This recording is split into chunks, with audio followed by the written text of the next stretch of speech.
Oke guys, jadi kita sekarang lagi melihat pertunjukan.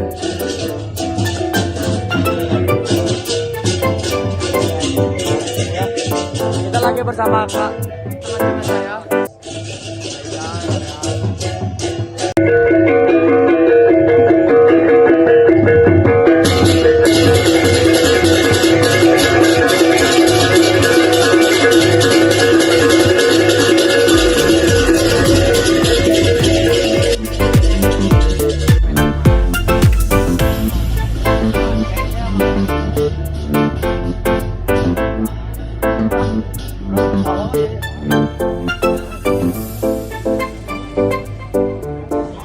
Guys, sekarang kita udah ada di Sedikit Garden.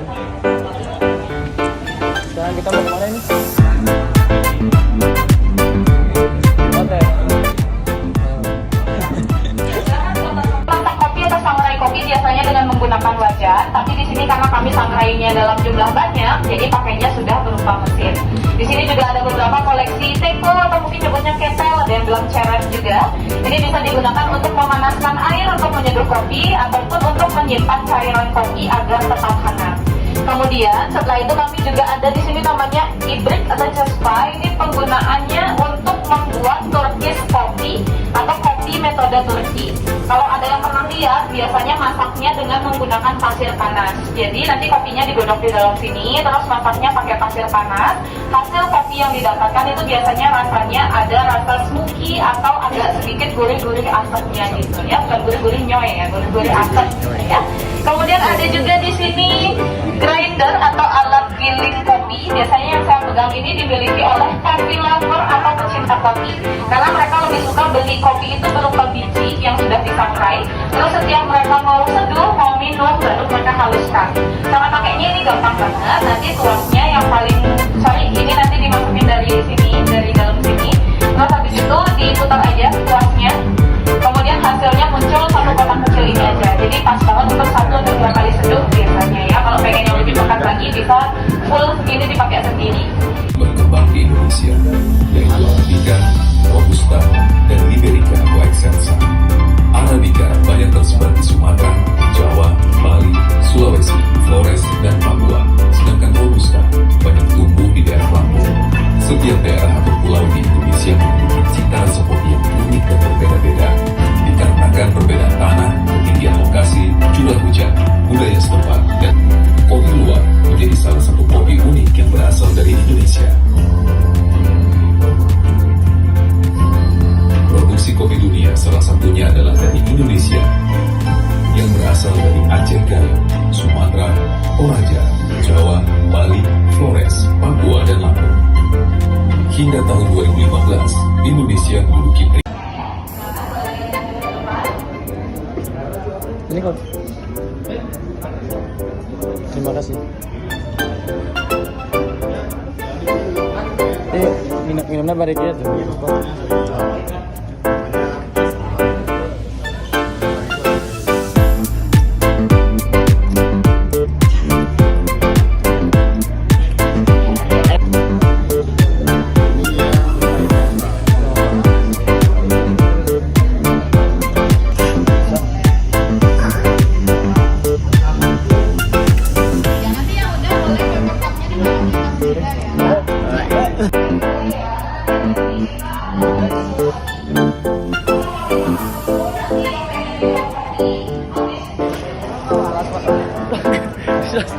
Selainnya ada kopi ya guys.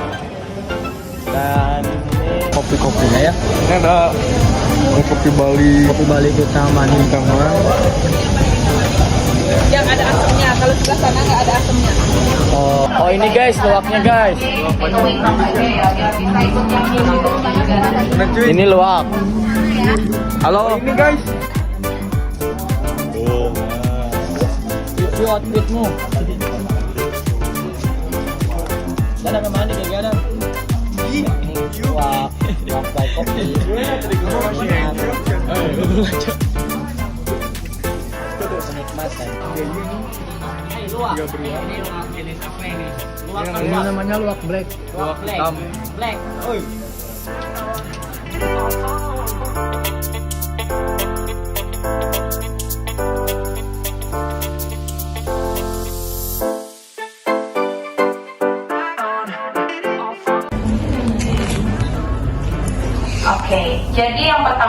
banyaknya udah siap rekaman. Mau rekam suara atau rekam video? Video. Oke. Dari banyaknya kegiatan usaha, mengapa jenis usaha ini yang dipilih? Jadi kalau untuk kegiatan usahanya sendiri, sebenarnya kan berawal dari yang di Semarang dulu. Kami udah punya dan lumayan bagus animo masyarakatnya untuk penggunaan produk kami. Kemudian buka lagi di Bali, yaitu dijadikan wisata edukasi. Untuk Secret Garden Village sendiri adalah wisata edukasi pertama di Bali. Jadi dari hal itu aja, adik-adik bisa tahu ya, kalau di Bali itu belum ada wisata edukasi sebelumnya. Jadi akhirnya kami jadi pelopor wisata edukasi. Karena beberapa, saya lihat, kan banyak juga nih, kayak adik-adik itu study tour. Kan study tour gitu ya, nggak cuma tour, nggak cuma jalan-jalan aja. Jadi perlu juga adanya kunjungan ke industri gitu ya. Jadi kami memfasilitasi untuk yang akan melakukan perjalanan study tour atau wisata edukasi itu sendiri. Jadi karena sebelumnya belum ada wisata edukasi selain Secret Garden Village, kami menjadi pelopornya. Jadi kami lihat ada chance atau ada kesempatan di sana. Oke, pertanyaan pertama dijawab. Bagaimana potensi pemasaran saat ini? Apakah ramai atau sepi? Kalau untuk pariwisata sendiri, ini kan masuknya ke ranah pariwisata gitu ya. Kalau untuk pariwisatanya sendiri itu pasti ada low season, ada high season, ada peak season. Itu biasanya. Kalau untuk kami di sini kan untuk marketnya itu masih lokal aja, wisatawan domestik. Kalau untuk yang jalan-jalan, kalau untuk yang makan itu biasanya mancanegara juga masuk. Tapi kalau untuk wisatawan mancanegara biasanya agak jarang yang mau ikut tur ini.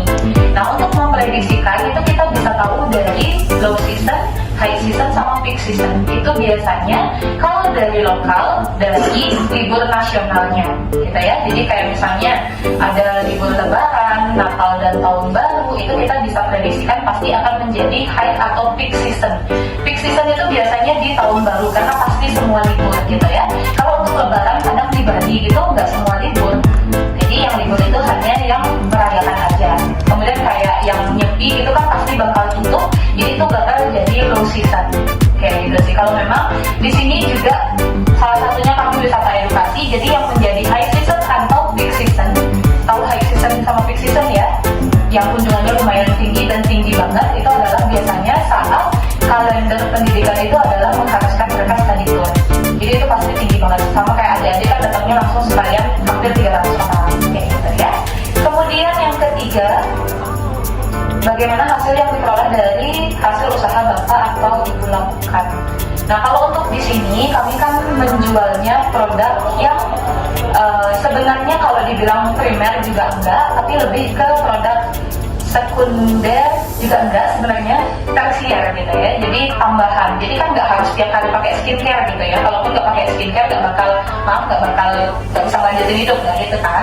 Jadi ini adalah produk yang kami pasarkan itu adalah produk tersier. Tapi kebetulan sekarang trennya adalah untuk berskincare atau pakai skincare, sebenarnya pakai parfum lah minimal gitu ya, pakai sabun, pakai parfum. Jadi sini yang pasti dipakai setiap hari itu kan sabun. Jadi tetap ada aja yang beli ke sini sehingga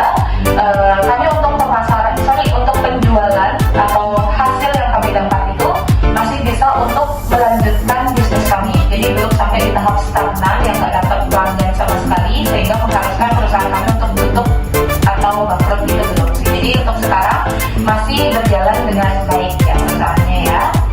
Kalau boleh tahu berapa pendapatan per harinya? Kebetulan kalau pendapatan apalagi angka itu confidential ya, sifatnya confidential itu adalah rahasia perusahaan. Jadi nggak bisa di-share, bisa dibuat aja mungkin kalau sedang high season berarti penjualannya lebih tinggi, kalau sedang low season penjualannya lebih sedikit. Ya. Kemudian apakah cukup untuk membiayai kebutuhan Bapak Ibu? Untuk sejauh ini karyawan kami itu kurang lebih 200 orang dan semuanya dibayarkan pada hari yang sudah ditentukan. Jadi belum pernah ada, saya selama 7 tahun kerja di sini belum pernah gajinya ditahan. Misalnya dibayarkan sebulannya lagi, kayak gitu belum pernah. Jadi menurut saya sih keuangannya masih lancar ya.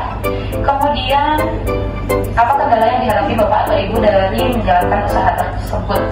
Kalau untuk kendalanya sendiri di sini lebih ke sekarang sudah ada beberapa pilihan wisata edukasi yang lain. Kalau dulu itu kami aja yang ada di sini, sehingga biasanya anak TK, SD, SMP, SMA, kuliah semuanya datang ke sini. Tapi sekarang udah ada pilihan lain, misalnya tempat wisata edukasi coklat. Jadi mungkin kalau untuk anak PAUD, anak TK,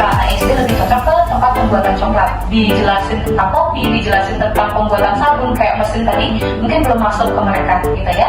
Jadi sekarang bagaimana caranya agar kami tetap eksis, jadi tetap bisa juga menyesuaikan dengan market.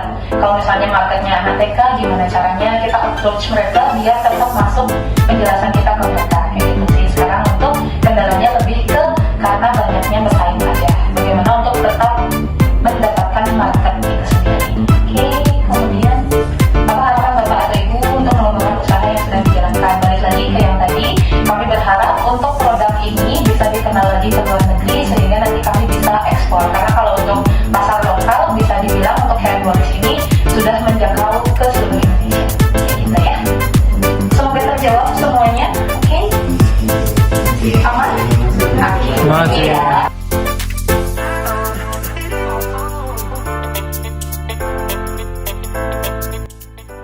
Setelah kita mengunjungi ke Secret Garden, selanjutnya kita mengunjungi Pantai Kuta untuk melihat sunset di sore hari.